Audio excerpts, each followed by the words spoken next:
Merci. Merci, docteur Mouzouni. Donc, cher maître, chers confrères et amis, donc, tout d'abord, je tiens à remercier le professeur Belkhadir qui m'a invité pour partager avec vous ce travail sur le diabète de type 2 et le système nerveux autonome.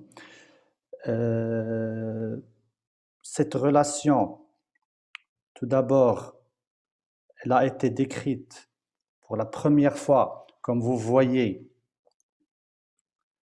en 1891 par Claude Bernard, quand il a appelé un diabète artificiel l'apparition de sucre dans les urines suite à des micro-traumatismes qu'il a fait au niveau du cerveau. Et donc, il a conclu que peut-être il y aurait un rôle du cerveau dans l'homéostasie glucidique. Au début du XXIe siècle, deux siècles après, les Américains, en Grande-Bretagne aussi au Japon, ils ont commencé à faire ce qu'ils ont appelé un rethinking sur la physiopathologie du diabète de type 2 et le rôle qui pourrait jouer le système nerveux de façon générale dans la genèse du diabète de type 2. Comme vous savez, le diabète de type 2, sur le plan physiopathologique, repose sur trois piliers essentiels. Une insulinorésistance qui apparaît, augmente puis se stabilise. Une insulinosécrétion qui passe par une phase tout d'abord d'hyperinsulinisme suivie d'une phase de baisse de production d'insuline corrélée avec la baisse de la fonction cellulaire bêta et une hypersécrétion de glucagon inappropriée, inadaptée au contexte. Aujourd'hui, on va essayer de voir quelle serait la relation entre le système nerveux autonome et ces trois piliers physiopathologiques. Comme vous savez, on ne tombe pas un diabétique un jeudi soir à 20 heures. C'est un processus de développement certes progressif, mais non linéaire. Mais qu'est-ce qui fait que l'insuline qui fonctionnait ne fonctionne plus? Et aussi, qu'est-ce qui provoque ou aggrave cette baisse de sécrétion d'insuline? Et à la fin, qu'est-ce qui provoque l'augmentation de sécrétion de glucagon inappropriée au contexte? Actuellement, il est prouvé que la dysautonomie, quand je dis dysautonomie, ça veut dire dysfonctionnement du système nerveux autonome, précède des mois, voire des années, l'apparition du diabète de type 2. Quand je dis dysautonomie, c'est comme si je dis l'anémie. Donc, il y a la lipochrome, il y a la macrocytaire, il y a plusieurs types. Donc, en matière de dysautonomie concernant le diabète de type 2, il est associé à une prédominance du sympathique, à une hyperactivité sympathique, avec une déficience du parasympathique. Et bien sûr, nous savons que, tout d'abord, l'insuline a des effets sympathostimulants, que l'hyperinsulinisme observé au cours du diabète de type 2 aggrave l'hyperactivité sympathique et qu'au fur et à mesure de l'évolution du diabète de type 2, le diabète altère la fonction vagale, en l'occurrence le parasympathique. Mais l'origine de cette hyperactivité sympathique est toujours inconnue. Il y a plusieurs hypothèses. On parle d'une prédisposition génétique, on parle de stimulation au niveau central, on incrimine beaucoup le syndrome d'apnée de sommeil, les concentrations de leptine. Bref, il y a plusieurs hypothèses qui sont en cours d'étude et d'évaluation. Mais avant de parler du rôle du SNA, comment explorer ce système nerveux autonome? Comme vous savez, avant, c'était très difficile parce qu'on adoptait des techniques très invasives. Maintenant, c'est grandement facilité par des systèmes non invasifs, mais essentiellement, ce progrès a été motivé par le regain d'intérêt de cette exploration, surtout après la mise en évidence du rôle du système nerveux autonome dans la genèse de plusieurs maladies. Maintenant, même pour l'hypertrophie bénigne de la prostate, on incrimine l'hyperactivité sympathique. On va aborder le premier pilier qui est l'insulinorésistance. C'est un sujet d'actualité scientifique, la relation entre la dysautonomie et l'insulinorésistance. Plusieurs études ont été publiées récemment sur la relation entre la résistance à l'insuline et le diabète de type 2 avec des marqueurs, des indicateurs de l'hyperactivité sympathique ou du tonus du système nerveux autonome. Maintenant, il est prouvé que un patient sur deux, voire un patient sur trois diabétique de type 2, chez qui l'hyperactivité sympathique est le facteur initial induisant l'insulinorésistance. Et sur des études prospectives de 18 ans de suivi, l'hyperactivité sympathique était l'indicateur de la future insulinorésistance. Non seulement de l'insulinorésistance, et en l'occurrence du diabète de type 2, mais de tous les composants du syndrome métabolique, obésité, hypertension, dyslipidémie, et aussi chez les patients jeunes prédisposés génétiquement à développer un diabète, on a observé une hyperactivité sympathique. Je partage avec vous cette publication de 2016. C'est une étude prospective sur 10 ans publiée dans Diabetes and Metabolism qui évaluait la corrélation, la relation entre un indicateur de l'hyperactivité sympathique qui est l'augmentation, la variabilité de la fréquence cardiaque au repos et la survenue du diabète de type 2. Et on a constaté que plus on a une forte variabilité de la fréquence cardiaque au repos témoignant d'une hyperactivité sympathique, plus le risque de faire un diabète de type 2 est élevé.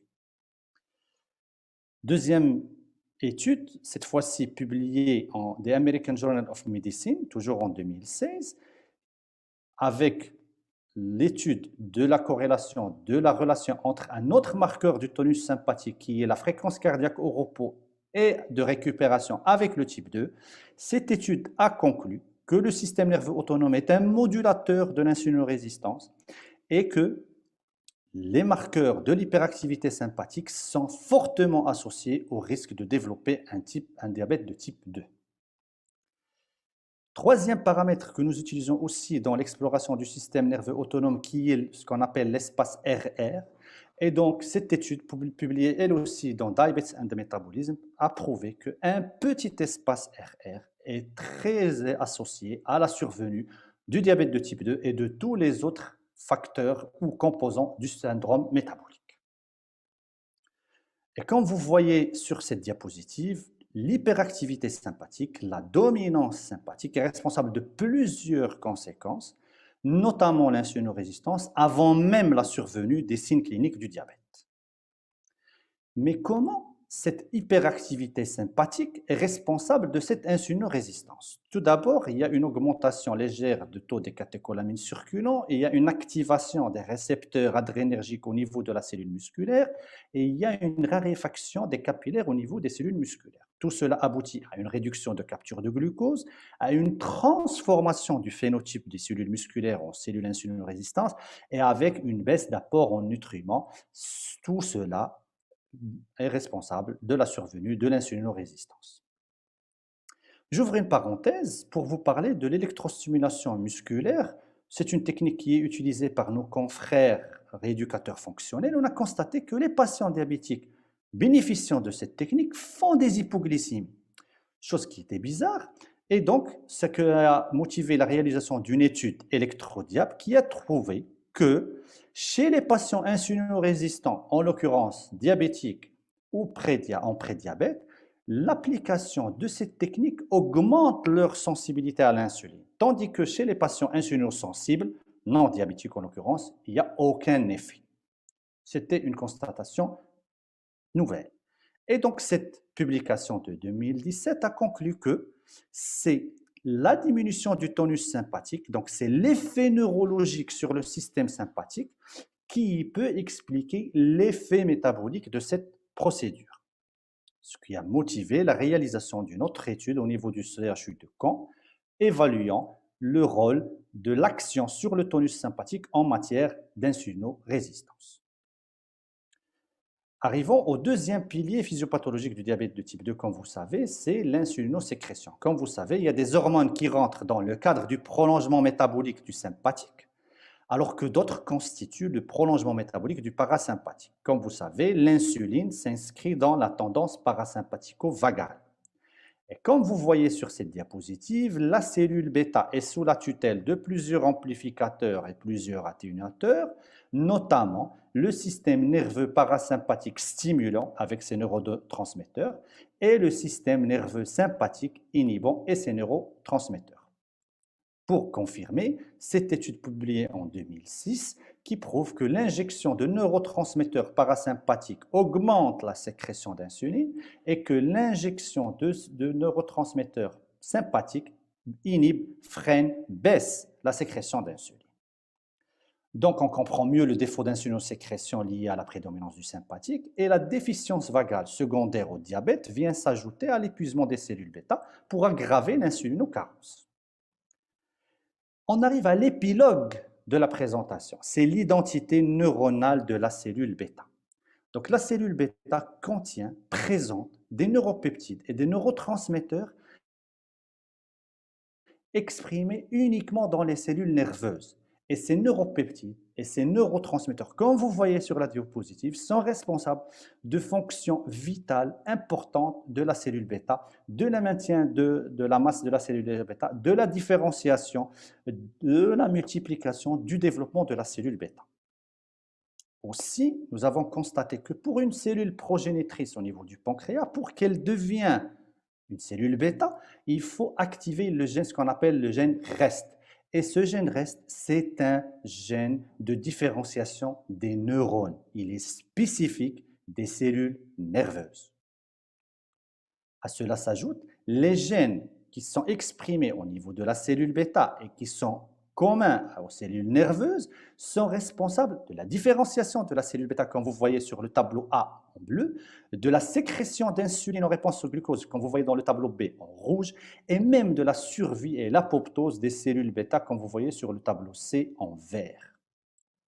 Et donc, les traits neuronaux de la cellule bêta sont essentiels pour son développement, sa survie et la sécrétion d'insuline.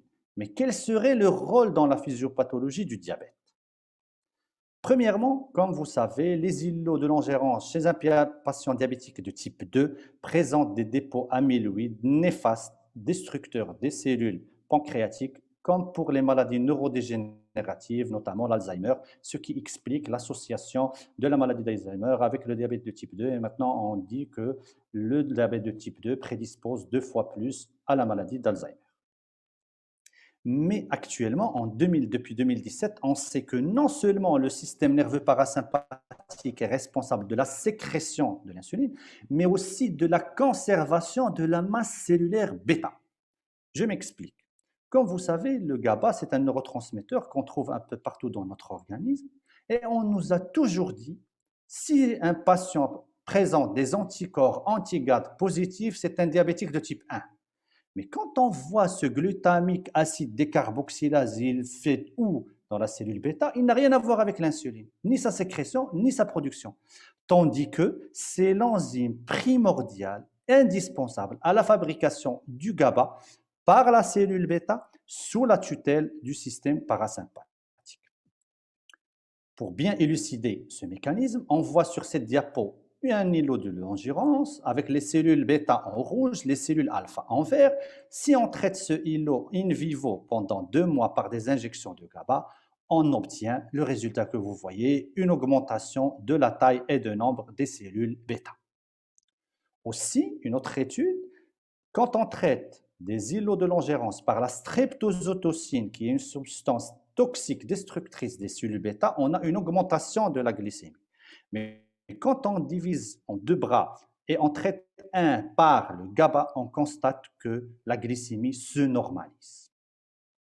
Comme vous voyez sur cette diapositive, après 5 jours, il n'y a plus de cellules rouges, donc la streptozotocine a détruit toutes les cellules bêta, il y a uniquement les cellules alpha.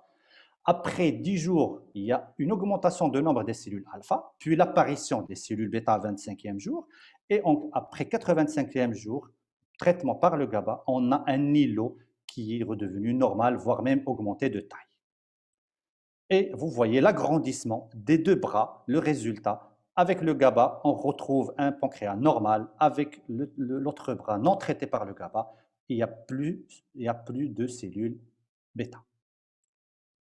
Et comme vous voyez, on a pratiquement quintuplé la taille des îlots, on a pratiquement quadruplé le nombre des îlots et la glycémie moyenne basale est redevenue normale. Et donc, le GABA peut régénérer les cellules bêta. Comment? Effectivement, actuellement, il est prouvé que le traitement par le GABA induit une hyperplasie des îlots de Langerhans et principalement composée par des cellules qu'on a appelées les cellules bêta-like.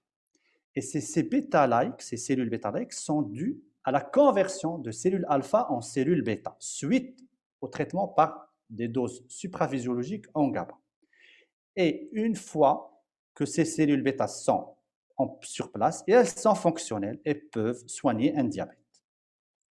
Et la publication de 2019 dans les Annales d'endocrinologie a prouvé a confirmé aussi que les cellules alpha constituent un réservoir pour les cellules bêta, à condition qu'il y a une suppression de l'expression de certains gènes et l'expression d'autres. Je m'explique. Comme vous voyez ici, une cellule progénitrice présente le gène PAX6 NeuroD1 commun avec les cellules nerveuses. Et donc, on a deux gènes élémentaires, c'est l'ARX et le PAX4. Si c'est l'ARX qui prend le relais, c'est une cellule alpha. Tandis que dans le cas contraire, si c'est le ARX est inhibé et c'est le PAX4 qui est exprimé, ça sera une cellule bêta. Et la dernière publication, la dernière étude qui a été publiée, elle aussi dans les Annales d'endocrinologie, a prouvé que le GABA provoque la conversion des cellules bêta en cellules alpha par l'inhibition du gène ARX, et en l'occurrence l'expression du gène PAX4, et en même temps, ceci est responsable d'une restauration de la masse cellulaire bêta et qui constitue une piste très prometteuse du traitement du diabète de type 2 dans les années à venir. Et par conséquent, résumant ce pilier insulinosécrétion, la dérégulation de l'expression des traits neuronaux de la cellule bêta pourrait contribuer à la genèse du diabète par les dépôts amyloïdes comme on a vu, par le rôle du gène qui reste inactif et par conséquent on n'a plus de cellules bêta, et par la déficience vagale responsable de la disparition du GABA qui va engendrer une perte de sécrétion de l'insuline et une mort et dédifférenciation des cellules bêta. Le dernier pilier, c'est le glucagon, l'hyperglucogonémie inadaptée chez le diabétique de type 2. Comme vous savez, donc, il y a une microcirculation au sein des îlots de Langerhans. Le sang artériel arrive d'abord à la cellule bêta avant d'atteindre les cellules alpha et que la cellule alpha ne répond pas directement à l'hyperglycémie. Et comme vous voyez sur cette diapositive, il y a beaucoup de facteurs qui agissent sur la cellule alpha, notamment le système nerveux autonome. Ce schéma de l'innervation montre clairement qu'il y a des fibres nerveuses sympathiques stimulatrices en vert et des fibres nerveuses parasympathiques vagales inhibitrices. Et donc, sur la cellule alpha, il y a des récepteurs dont le rôle, c'est d'exercer un effet inhibiteur suite à la stimulation par l'insuline, par le zinc et aussi par le GABA. Et donc, l'hyperglucogonémie est secondaire d'une part à l'hyperactivité sympathique qui a une action directe stimulatrice sur les cellules alpha et à la déficience vagale, comme on a vu, par le lever d'inhibition sur la cellule alpha et par la stimulation diminuée ou altérée des cellules bêta, en l'occurrence baisse de sécrétion d'insuline et de GABA. Est-ce que c'est tout? Eh bien, figurez-vous, non. Actuellement, c'est prouvé que l'hyperactivité sympathique chez le patient diabétique est un facteur de développement et de progression des complications du diabète, notamment rénales et cardiaques. Et donc, on a des patients qui font des complications, des fois même très tôt par rapport à l'évolution de leur maladie. Il faut toujours penser à la dysautonomie. Aussi, un petit mot de la prise en charge. On connaît la famille des incrétines et on dit que ces molécules, il y a parfois des mauvais répondeurs ou même des non-répondeurs à cette famille de traitements, notamment les inhibiteurs des PP4 et les analogues du GLP-1. Et bien pourquoi? Parce que, comme vous savez, cette famille agit par deux mécanismes. Premièrement, insulinosécrétion glucodépendante et deuxièmement, un effet glucoganostatique. Et donc, si on n'a pas un système nerveux autonome indemne, on n'aura pas l'effet sur la glucogonomie et par conséquent, cette famille sera amputée d'un pilier de son mode d'action. Et comme vous voyez sur cette étude, en bleu, c'est les sujets qui ont un système nerveux autonome intact. Et donc, après un repas test, il y a une baisse du glucagon.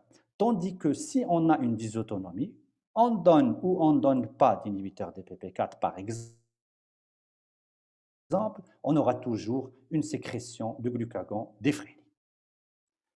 Un point important aussi, c'est la variabilité glycémique, une notion qui est devenue très importante dans la prise en charge du diabétique de type 2. Et comme vous savez, il y a une forte relation entre la variabilité glycémique et l'hémoglobine glyquée. Plus on a une variabilité glycémique importante, plus l'hémoglobine glyquée est élevée. Parmi les facteurs agissant sur cette variabilité glycémique, elle est multifactorielle, parmi eux, c'est le phénomène de l'aube et de l'aube prolongée. Et comme vous savez pourquoi la variabilité glycémique est importante, on peut avoir deux patients qui ont la même hémoglobine glyquée, mais un, il a une forte variabilité glycémique, il fera des complications. L'autre, il a une faible variabilité glycémique, il a moins de risques de faire des complications dégénératives.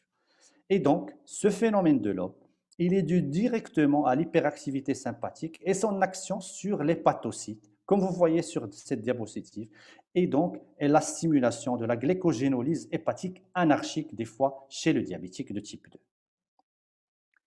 Les traitements futurs, les traitements prometteurs en matière de traitement de diabète de type 2, comme vous voyez, donc il y a la piste du GABA, il y a la piste du système nerveux autonome et les traitements qui agissent sur le glucagon. Ce sont les voies prometteuses du traitement de diabète de type 2 dans les années à venir. Un petit mot de l'hypoglycémie qui constitue une complication redoutable chez le diabétique. Et comme vous voyez, en fonction de la configuration du système nerveux autonome qui règne pendant la journée et pendant la nuit, les conséquences de l'hypoglycémie peuvent être différentes et même fois être responsables de l'arrêt cardiaque. Notre expérience, plusieurs études et publications, je partage avec vous quelques-unes, notamment cette étude sur 5 ans prospective qui a concerné 300 cas, réalisée en collaboration avec la professeure Halima Benjelloun du service de cardiologie A de l'hôpital Avicenne. Et donc, on a trouvé une déficience vagale chez pratiquement 50% de nos patients. Donc, soit ils sont insulinisés, soit ils seront insulinisés. Et 59% de nos patients ont présenté et présentent une hyperactivité sympathique au test d'exploration du système nerveux autonome. Deuxième publication, c'est la place du phénobarbital. Comme vous savez, le phénobarbital, c'est un barbiturique à utiliser pour plusieurs pathologies, mais en fonction de sa dose, il a plusieurs effets.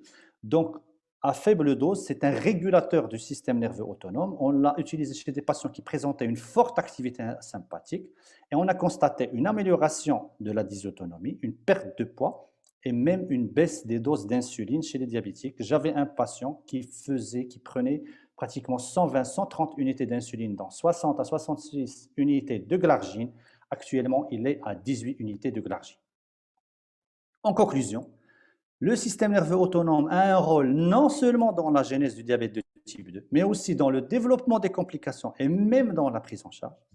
Tous les piliers de la physiopathologie du diabète de type 2, en l'occurrence insulinorésistance, insulinosécrétion et l'hypersécrétion du glucagon, sont sous tutelle et peuvent être dépendants de la dysautonomie, en l'occurrence l'hyperactivité sympathique, la dominance du sympathique sur le parasympathique, d'où l'intérêt de penser à l'exploration du système nerveux autonome quand vous êtes face à un diabétique entre grands guillemets atypique avec forte insulinorésistance ou qui pose des problèmes de prise en charge.